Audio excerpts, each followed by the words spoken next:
फिर से आपका हार्दिक स्वागत, अभिनंदन। प्रश्नावली 2.1 और प्रश्न है पहला। प्रश्न है निम्न समीकरणों को हल कीजिए।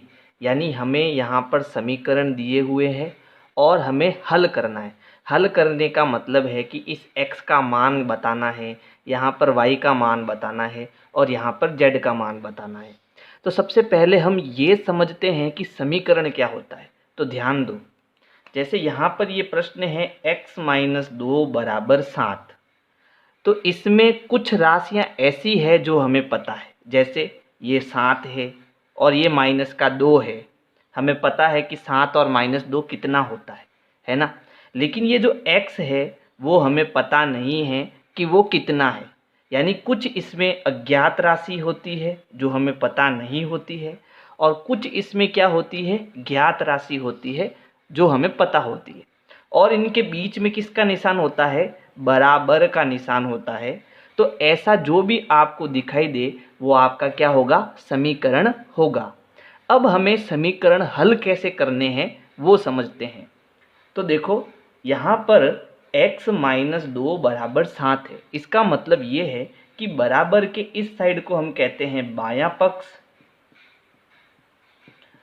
और इस साइड को हम कहते हैं दायां पक्ष। क्या कहते हैं, बराबर के इस साइड को हम कहते हैं बायां पक्ष और इस साइड को हम कहते हैं दायां पक्ष। और समीकरण में बायां पक्ष और दायां पक्ष हमेशा क्या होता है, बराबर होता है। यानी इधर 5 है तो इधर भी कितना होगा, 5 ही होगा। जैसे यहाँ पर देखो x-2 बराबर 7। तो यहाँ पर x ऐसी कौन सी राशि होगी जिसमें से मैं अगर 2 निकाल दूँ तो मुझे कितना मिलेगा, 7 मिलेगा। सोचो, दिमाग लगाओ, x यहाँ पर मैं ऐसी कौन सी राशि रखूँ जिसमें से 2 निकालने पर मुझे 7 मिले। लगाना दिमाग, हाँ बिल्कुल सही। x यहाँ पर मैं अगर 9 रखूँगा और इसमें से 2 निकालूंगा तो मुझे कितना मिलेगा, 7। और इधर भी मेरा कितना है, 7 है ना। तो यहाँ पर देखो 7 बराबर 7। तो ये जो है इसी को हम क्या कहते हैं, समीकरण कहते हैं। और हमने x का मान कितना लगाया, x का मान यहाँ पर हमने 9 लगाया। लेकिन ध्यान दो, समीकरणों को हल करने का एक तरीका होता है, वो तरीका हमें आना चाहिए। अब वो तरीका क्या है, थोड़ा ध्यान पूर्वक समझो। देखो थोड़ी थोड़ी बातें समझ लो, फिर इन प्रश्नों को करने का इतना मज़ा आएगा, आपको आनंद आएगा। जैसे यहाँ पर मान लो बराबर के इस साइड में मुझे x का मान ज्ञात करना है। ठीक है, किसका मान ज्ञात करना है, x का मान ज्ञात करना है। और इस साइड में मान लो अगर आपके पास कोई संख्या प्लस की है ना, तो हमें इस प्लस की संख्या को उधर भेजना पड़ेगा। और जब हम इस प्लस की संख्या को उधर भेजेंगे तो वो संख्या कैसी हो जाएगी, माइनस की हो जाएगी। ठीक है, समझो, ध्यान दो। अगर प्लस की संख्या को बराबर के इधर भेजेंगे, दाएं पक्ष में भेजेंगे, तो वो कैसी हो जाएगी, माइनस की हो जाएगी। तो ये पहला नियम हो गया। दूसरा नियम, किसी अज्ञात राशि के साथ अगर मान लो कोई माइनस की संख्या जुड़ी हुई है तो इस माइनस की संख्या को हम उधर भेजेंगे तो वो कैसी हो जाएगी, प्लस की हो जाएगी। इसको याद रखना ही पड़ेगा। ठीक है। और तीसरा नियम है कि अगर x के साथ कोई संख्या गुणे में है तो वो बराबर के इधर जाएगी तो किस में आ जाएगी, भाग में आ जाएगी। किस में आ जाएगी, भाग में आ जाएगी। और चौथा नियम है कि अगर कोई संख्या x के साथ भाग में है तो वो बराबर के इधर जाने पर किस में आ जाएगी, गुणे में आ जाएगी। तो अगर आप ये 4 नियम याद रखोगे तो इन प्रश्नों को बड़ी आसानी से कर लोगे और आपको प्रश्न को करने का मज़ा आएगा। जैसे देखो ये पहला प्रश्न है, इसका हमें उत्तर तो पता चल गया, x कितना आना चाहिए, 9 आना चाहिए। लेकिन हम किससे निकालेंगे, नियम से निकालेंगे। तो यहाँ पर ध्यान देना, देखो यहाँ पर x के साथ संख्या किस में जुड़ी हुई है, माइनस में जुड़ी हुई है। तो इस -2 को मुझे उधर भेजना है, किस साइड में, बराबर के इधर साइड में भेजना है। ठीक है, तो कौन नहीं जा रहा है, तो यहाँ पर x नहीं जाएगा, बराबर भी कहीं नहीं जाने वाला, 7 भी कहीं नहीं जाने वाला। कौन जा रहा है, ये -2 7 के इधर जा रहा है, बराबर के इधर जा रहा है। तो ये -2 इधर आके कैसा हो जाएगा, प्लस का 2 हो जाएगा, है ना। माइनस का इधर आके क्या हो जाएगा, प्लस का हो जाएगा। तो ये माइनस का 2 बराबर की इधर आके क्या हो जाएगा, प्लस का 2 हो जाएगा। अब देखो यहाँ 7 और 2 में क्या हो रही है, जोड़ हो रही है, ऐड हो रहा है। तो x बराबर 7 और 2 कितना हो गया, 9। ये हमारा क्या हो जाएगा, आंसर हो जाएगा। इसी प्रकार इस प्रश्न को करना है हमको। तो देखो यहाँ पर हमारे पास मुझे इस 3 को कहाँ भेजना है, उधर भेजना है, 10 के इस साइड में भेजना है। तो कौन नहीं जा रहा है, y बराबर 10, ये सब अपनी जगह पर है। देखो अगर मैं इसे छुपा लेता हूँ तो y अपनी जगह पर, बराबर अपनी जगह पर, 10 अपनी जगह पर। तो उधर कौन जा रहा है, ये प्लस का 3 उधर जा रहा है, और प्लस का 3 उधर जाके क्या हो जाएगा, माइनस का 3 हो जाएगा। अब यहाँ पर क्या हो रही है, घटाव हो रही है, माइनस हो रहा है। तो y बराबर 10 में से 3 गया, कितना बचेगा, 7 बचेगा। ये हमारा उत्तर। चेक करके देखो क्या हमारा उत्तर सही है। तो देखो y कितना आया, 7 आया। अगर मैं यहाँ 7 रखता हूँ तो 7 में 3 जोड़ने पर मुझे कितना मिलता है, 10 मिलता है। यानी हमारा उत्तर भी क्या है, सही है। लास्ट वाला देखो, देखो इसमें थोड़ा क्या हुआ, चेंज कर दिया इसने क्या किया, z को उधर रख दिया। तो हमें क्या करना है कि हमें कोई भी संख्या ज्ञात करनी हो उसे हमेशा बाएं पक्ष में रखो, और जो ज्ञात है उसको किस साइड में रखो, दाएं साइड में रखो। यानी इस पूरी संख्या को बराबर के इस साइड में भेज दो, z+2 को, और 6 को उस साइड में भेज दो। बात समझ में आई। मुझे z ज्ञात करना है तो उसे किस साइड में भेजना है, बाईं साइड में, और पूरे को भेजो, एक एक को नहीं, पूरे को भेजो। तो z+2 इधर आ गया और 6 किधर आ गया, उधर आ गया। अब इनके जैसे ही इसको क्या करना है, सरल करना है। क्या करेंगे कि इस +2 को हम उधर भेजेंगे। तो कौन नहीं जा रहा, z, और 6 नहीं जा रहा। प्लस का 2 उधर आएगा तो क्या हो जाएगा, माइनस का 2 हो जाएगा। अब z बराबर 6 में से 2 गया, कितना बचा, 4 बचा। यही हमारा क्या है, z का उत्तर है। देखो यहाँ पर z में अगर 4 रखता हूँ तो 4 और 2 कितना होता है, 6 होता है। हमारा उत्तर सही है। ये निशान आपको नहीं बनाने हैं ना, ये मैंने समझाया है केवल। यानी आपको कैसे करना है, जैसे यहाँ पर प्रश्न है x-2 बराबर 7। तो x और 7 और बराबर, ये तो अपनी जगह पर है, x बराबर 7। अब ये माइनस का 2 उधर गया तो क्या हो गया, प्लस का 2। x बराबर कितना मिला, 9। तो इस प्रकार से आपको जो है प्रश्न करने हैं, है ना। अब इसके आगे के प्रश्न करते हैं। प्रश्न है 3/7 प्लस x बराबर 17/7। बड़े ध्यान से देखना, आराम से सब कुछ समझ में आ जाएगा। तो हमें क्या करना है, इस x को इधर रखना है और इसको उधर भेजना है। लेकिन हमें ये पता नहीं ये प्लस का है या माइनस का। तो ध्यान रखना, अगर किसी संख्या के आगे कोई निशान नहीं है तो वो प्लस का है। कैसा है, प्लस का। तो ये जो संख्या है 3/7, ये उधर जाएगी, बराबर के इस साइड में जाएगी, है ना। यानी इधर यहाँ पर आएगी, ठीक है। तो इधर जाके ये कैसी हो जाएगी, माइनस की। तो अब ये जो प्लस है इसको हम नहीं लिखेंगे। अब यहाँ पर कौन नहीं जा रहा है, x बराबर 17/7 जो है वो अपनी जगह पर है। यानी ये x बराबर 17/7 अपनी जगह पर है। ये उधर गया और ये प्लस का था, इधर आके कैसा हो गया, माइनस का 3/7 हो गया। अब ये बट्टे वाली संख्या है तो इसको हमें लसअ से क्या करना पड़ेगा, घटाना पड़ेगा। तो x बराबर कैसे लेते हैं लसअ, यहाँ पर एक बड़ा बट्टा बनाते हैं। अब क्योंकि यहाँ पर दोनों में ही 7 है तो 7 नीचे आ जाएगा, और 17 में से 3 को हम क्या करेंगे, घटा देंगे। तो x बराबर 17 में से 3 गया, कितना बचता है, तो 17 में से 3 गया, 14 बचता है। तो 14/7। अब देखो हमें पता है कि 14 और 7 में, दोनों में 7 का भाग जाता है। तो हमें 14 को भी 7 से भाग देना पड़ेगा। 7 एकम 7, 7 दूनी 14, कितनी बार गया, 2 बार। और ये 7 एकम 7। तो हमें इस प्रकार से इनको काटना भी पड़ेगा। तो x बराबर 2/1 का मतलब कितना होता है, 2। और ये हमारा क्या हो जाएगा, उत्तर हो जाएगा। यानी यहाँ पर x कितना है, 2 है।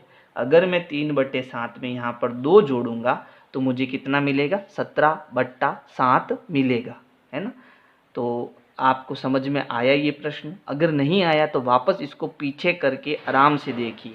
अब देखिए ये 5वां प्रश्न, बड़ा ही सीधा और सरल प्रश्न है। कैसे कि यहाँ मुझे इस x का मान ज्ञात करना है 6, और ये x मुझे x का मान ज्ञात करना है। लेकिन ये x जो है वो इस 6 के साथ यहाँ पर कोई निशान ही नहीं है कि भाई ये जोड़ है, बाकी है या गुणा है, ये हमें पता नहीं है। तो हमेशा ध्यान रखना कि अगर किसी संख्या के बीच में, यहाँ पर दो संख्या है, एक 6 है और एक x है, इसके बीच में अगर कोई निशान नहीं है, इसका मतलब वहाँ किसका निशान है? गुणे का निशान है। अब इसे, ये जो 6 है वो गुणे में है, और ये गुणे में है तो मुझे बराबर के उधर भेजना पड़ेगा इसको भाग में। किस में भेजेंगे? भाग में। कि अगर गुणे में कोई संख्या हो तो वो बराबर के इधर जाकर किस में आएगी? भाग में आएगी। लेकिन भाग का मतलब समझो। भाग का मतलब ये होता है कि जैसे 3/4 है ना, तो इस बट्टे का मतलब क्या है? भाग है। इस बट्टे का मतलब क्या है? भाग है। यानी कि किसी संख्या को हम बट्टा लगाकर नीचे लिखते हैं तो वो भाग में आ जाती है। तो चलो अब हम इसको सरल करते हैं। तो यहाँ पर जो ये 6 है वो गुणे में है ना, तो मुझे इस 6 को उधर भेजना है ना। तो यहाँ पर कौन नहीं जा रहा? x और 12 कहीं नहीं जा रहा। अब ये 6 उधर जाएगा, तो लेकिन ये उधर जाएगा तो अब ये गुणे में है तो वो भाग में आएगा, और भाग का मतलब क्या होता है? बट्टा, यानी बट्टे के नीचे आएगा। यानी ये यहाँ पर हो जाएगा 12/6। हमेशा ध्यान रखना, गुणे में है तो बट्टे में आएगा, बट्टे में है तो गुणे में जाएगा, ये ध्यान रखना। अब दोनों में 6 का पहाड़ा है तो इसे 6 के पहाड़े से काटेंगे। 6 एकम 6, 6 दूनी 12, तो 2/1 का मतलब कितना है? 2। इसका मतलब x हमारा कितना है? 2 है ना। देखो 6x, यहाँ पर किसका निशान? गुणे का निशान। अब x हमने कितना निकाला? 2 निकाला। 6 का 2 से गुणा करो, कितना आया? 12। 6 × 2 बराबर कितना आएगा? 12। यानी हमारा प्रश्न सही है। अब अगला करते हैं। तो यहाँ देखो t/5, t/5 बट्टे के नीचे जो संख्या है वो किस में होती है? वो भाग में होती है। यानी ये 5 जो है भाग में है, अब वो बराबर के इधर जब जाएगा तो किस में आएगा? वो आएगा गुणे में। किस में आएगा? गुणे में। तो यहाँ पर कौन नहीं जा रहा है? t और 10 कहीं नहीं जा रहे हैं। कौन जा रहा है? 5। तो ये भाग में है, उधर जाएगा तो किस में आ जाएगा? गुणे में। अब हम गुणा करेंगे तो 10 × 5 कितना हो गया? 50। ये हमारा क्या हो जाएगा? उत्तर हो जाएगा। तो इस प्रकार से आपको प्रश्न करने हैं। अगला प्रश्न है 2x/3 = 18। तो यहाँ पर समझो इसको कि ये जो 2x और बट्टा 3 है, ये इस x के साथ 2 और 3 कैसे जुड़े हुए हैं? तो ध्यान दो, ये जो 2 है वो इस x के साथ किस में जुड़ा हुआ है? गुणे से जुड़ा हुआ है। और ये 3 जो है वो x के साथ, क्योंकि ये बट्टे में नीचे है, इसका मतलब वो भाग में जुड़ा हुआ है। यानी कि अगर इस 2 को हम बराबर के उधर भेजेंगे तो वो भाग में चला जाएगा, और 3 को हम बराबर के इधर भेजेंगे तो वो गुणे में चला जाएगा। यानी कहने का मतलब ये है कि अगर कोई संख्या ऊपर होती है तो वो इधर बराबर के इधर नीचे चली जाएगी, और कोई संख्या नीचे है, बट्टे में है, तो वो गुणे में कहाँ चली जाएगी? ऊपर चली जाएगी। तो ये 2 यहाँ इस 18 के नीचे आ जाएगा, और ये 3 क्योंकि नीचे भाग में है तो वो गुणे में चला जाएगा। यहाँ पर आपको ये समझना ही पड़ेगा। तो यहाँ पर देखो कौन नहीं जा रहा है? x नहीं जा रहा है, बराबर नहीं जा रहा है, और 18 भी नहीं जा रहा है। मैंने 18 थोड़ा बराबर के ऊपर लिखा, क्यों? क्योंकि यहाँ पर बट्टा आएगा, है ना। तो यहाँ देखो ये 2 गुणे में था तो बट्टे में नीचे आएगा, यानी ये 18 के नीचे आएगा, ठीक है। फिर ये 3 क्योंकि नीचे था, बट्टे में था, भाग में था, तो अब ये बराबर के इधर जाएगा तो किस में आएगा? गुणे में आएगा। तो 18 × 3 हो जाएगा। तो यहाँ 18 × 3 हो जाएगा। अब हम क्या करेंगे? हम ऊपर 18 और 3 का गुणा करेंगे और 2 का भाग देंगे। तो या तो आप दोनों का गुणा करके फिर भाग दे दो, है ना, या फिर सीधा 18 में पहले 2 का भाग दे दो, दोनों कर सकते हो। तो मैं पहले गुणा कर रहा हूँ। तो 18 का 3 से गुणा करेंगे तो कितना आएगा? 18 त्रिया 54 बट्टे 2। अब मैं 54 में किसका भाग दूंगा? 2 का। तो 2 दूनी 4, पीछे बचा 1 और ये 14, 7 दूनी 14। हमारा उत्तर कितना आया? x बराबर 27। अगला प्रश्न है पॉइंट वाली संख्या, है ना। तो सबसे पहले देखो, जो अज्ञात राशि है वो किधर होती है? वो हमेशा बाईं साइड में होती है। और जो ज्ञात राशि होती है वो हमेशा किस साइड में होती है? वो दाईं साइड में होती है। लेकिन ये जो y है वो किधर आ गया? इधर आ गया। तो हम एक काम करते हैं, इस पूरे को इधर लिख देते हैं और इस पूरे को इधर लिख देते हैं। तो ये बराबर हो गया, इसको इधर लिख देते हैं, y बट्टा 1.5 और ये इधर आ जाएगा 1.6। अब हम जो है y का मान ज्ञात करेंगे। अब यहाँ देखो, ये y जो है, सॉरी 1.5 जो है वो बट्टे में नीचे है, यानी ये भाग में है। तो ये इधर जाएगा तो किस में आएगा? गुणे में आएगा। तो कौन नहीं जा रहा है? y और 1.6 कहीं नहीं जा रहे हैं। 1.5 उधर जाएगा तो ये भाग में है, उधर जाएगा तो किस में आ जाएगा? गुणे में। यानी अब मुझे 1.6 और 1.5 का क्या करना है? गुणा करना है। y बराबर 1.6 इंटू 1.5, इनका गुणा करते हैं। तो देखो 6 पंजे 30, हसल का 3, 5 एकम 5 और 3 8 इंटू 6 और 1 जोड़ेंगे 0 4 1 2।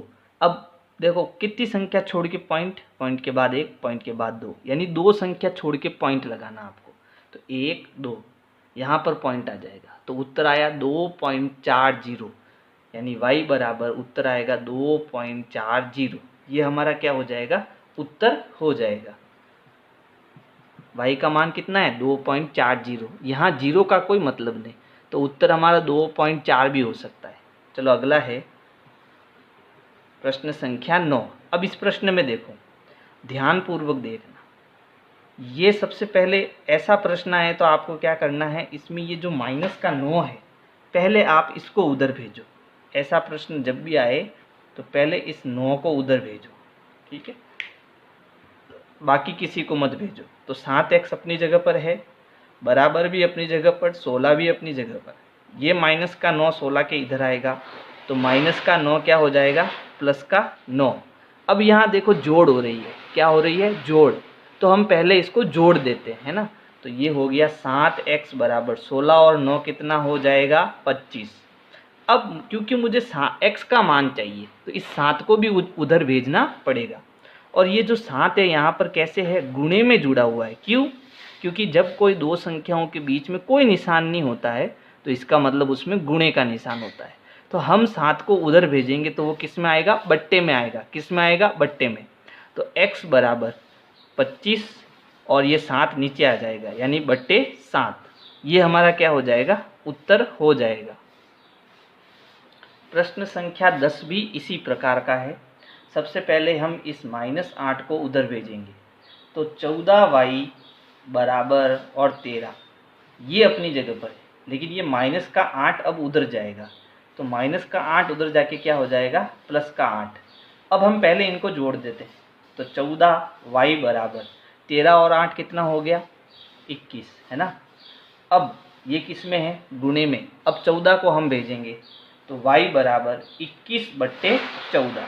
ये हमारा क्या हो गया? उत्तर हो गया। हम इसे और भी सरल कर सकते हैं। हम देखते हैं कि इन दोनों में 7 का पहाड़ा है, तो क्या इसे मैं 7 के पहाड़े से काट सकता हूँ? तो देखो 7 त्रिया 21 और 7 दूनी 14। तो यहाँ हमारा लास्ट और अंतिम उत्तर कितना आ गया? 3/2।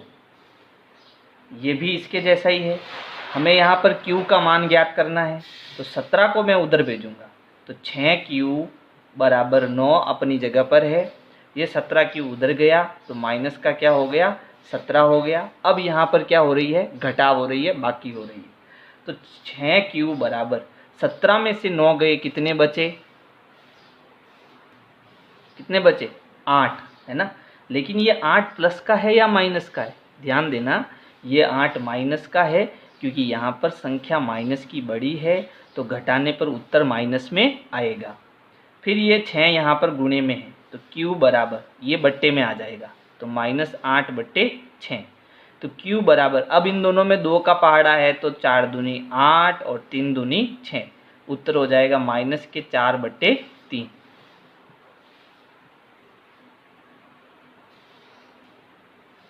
अगला प्रश्न बड़े ध्यान से समझना है इसको, है ना।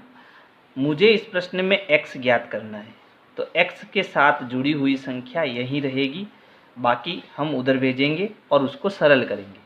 तो यहाँ ये जो प्लस का 1 है, ये जो प्लस का 1 है, हम पहले उसको उधर भेजेंगे। तो प्लस का 1 उधर जाके क्या हो जाएगा, माइनस का हो जाएगा। तो कौन नहीं जा रहा, x/3 बराबर 7/15। ये दोनों अपनी जगह पर है। ये प्लस का 1 उधर गया तो माइनस का कितना हो गया, 1।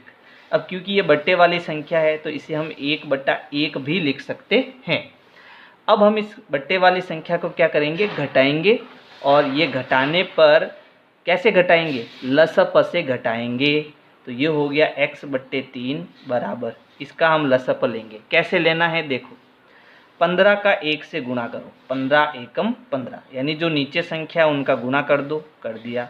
अब इनका क्रॉस गुणा करो, यानी 1 का 7 से करो पहले, तो 7 एकम 7, फिर ये माइनस का निशान।